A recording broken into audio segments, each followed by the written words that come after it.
যুগান্তৰৰ শিল্পী সোঁৱৰণি সন্ধিয়া।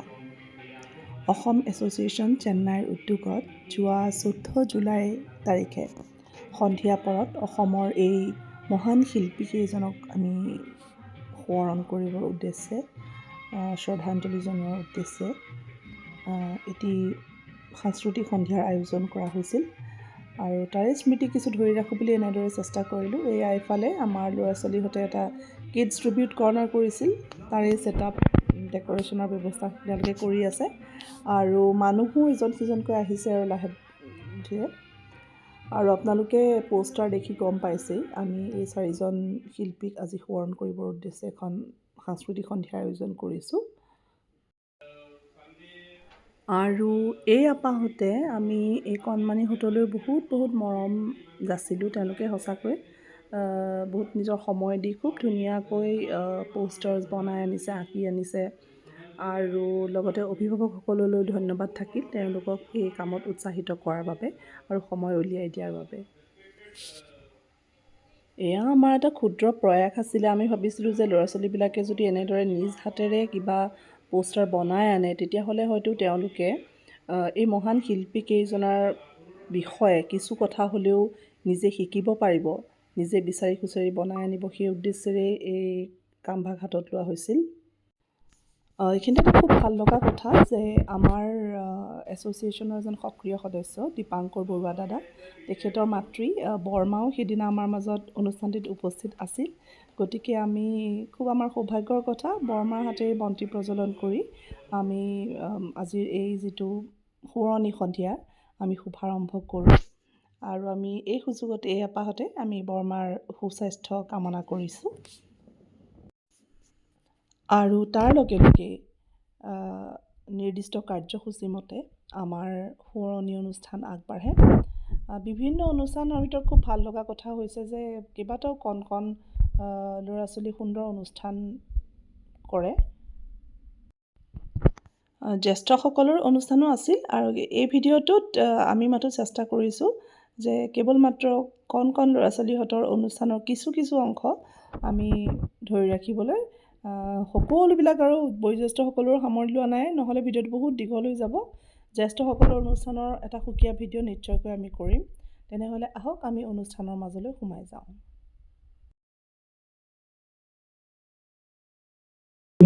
জ্যোতিপ্ৰসাদ আগৰৱালাৰ যুৱজয়ী গীত গছে গছে পাতি দিলে।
Hello.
নমস্কাৰ মই স্বস্তিকা সত্যম লাহন সকলোকে নমস্কাৰ জনাই আছোঁ আজি ইয়াত আমি ধুনীয়াকৈ ইয়াত পদবোৰ সজাই থৈ দি আছোঁ First of all, my heartfelt tribute to all of these great personalities, great artists of sound. আপোনালোকে বহুতে জানে in details about them. মই ইমান নাজানো but মই অলপ অলপ শিকি আছোঁ আৰু ট্ৰাই কৰি আছোঁ so আপোনালোকে যেতিয়া ভুল হয় প্লিজ correct কৰি দিব Well, today I'm going to speak a few lines about Jyoti Prabhat Agarwala. Because of his wonderful cultural work and progressive philosophy, he was conferred upon with the title Roquefort. So, with all respect, we remember him as Roquefort Jyoti Prabhat Agarwala. Jyoti Prabhat Agarwala was born on 17th June 1903 in the Tamilbareti state in Devrugarh, Assam. And he breathed his last on 17th January 1951. His death anniversary is commemorated as Hilti Divas across Assam.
সামৰণি সন্ধিয়া আমি বিহু সম্ৰাট গণশিল্পী খগেন মহন্তদেৱকো সোঁৱৰণ কৰিছিলোঁ, শ্ৰদ্ধাঞ্জলি জনাইছিলোঁ।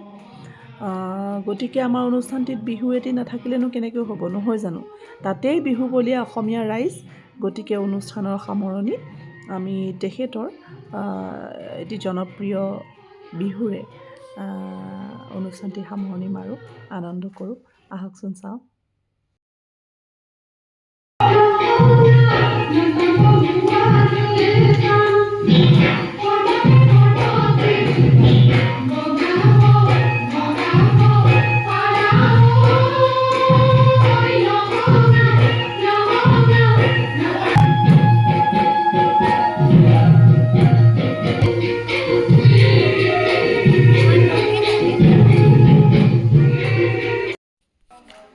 এইখিনিতে আকৌ এটা খুব ভাল লগা স্মৃতি একেলগে ধৰি থলোঁ।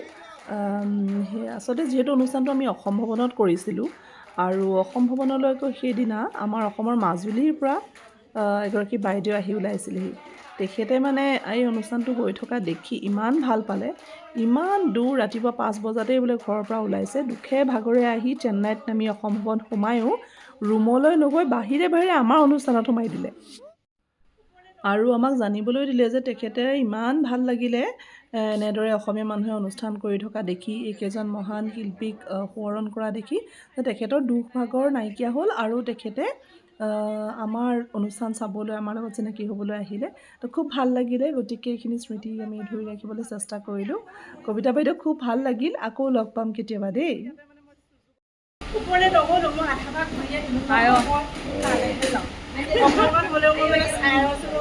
আমি এনেকৈ অসমীয়া মানুহ